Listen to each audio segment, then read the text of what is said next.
కవిత గారికి మరి ఎమ్మెల్సీ పదవి అయిపోతుంది కదా, మరి ఆమెకు పదవి లేదని చెప్పేసి వీళ్ళందరికీ ఇప్పుడు చూసుకుంటే కేటీఆర్ గానీ, కేసీఆర్ గారు, హరీష్ రావు గారు కానీ వీళ్ళందరికీ పదవులు ఉన్నాయి. మళ్ళీ ఈమెకి ఏ పదవి లేదు. మరి పదవి కోసము మళ్ళీ గిట్ట ఏమైనా ఎమ్మెల్సీ వస్తే అలా గిట్ట పోటీ చేయించి అవకాశం ఇప్పించాలని చూస్తారో, లేదంటే గిట్ట మరి ఆస్తి విభేదాలు చూడాలి. ఇక మరి ఆస్తులు అయితే చాలా ఉన్నాయి ఇద్దరికి. డాడీ సంపాదించిన ఆస్తులు కాబట్టి ఆడపిల్లకు కూడా సరిసమానమైనటువంటి ఆస్తి పంపకాలు జరగాలి కాబట్టి మరి దగ్గర 2 లక్షల కోట్ల ఆస్తి ఉంది వాళ్ళకు. మరి అందులో గిట్ట విభేదాల కోసం లెటర్ రాసిందేమో అనుకుంటున్నా. ఎందుకు ఈ ఆస్తులు కూడా అటు వైఎస్ షర్మిల గారు కానీ ఇక్కడ లక్షల కోట్లు ఏం చేసుకుంటారు?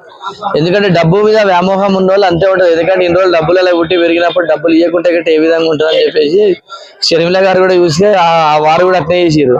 సేమ్ ఇప్పుడు వీరు కూడా ఇట్లా చేస్తారు. ఏదైనా కూడా డాడీ ఉన్నప్పుడే తేల్చుకోవాలి.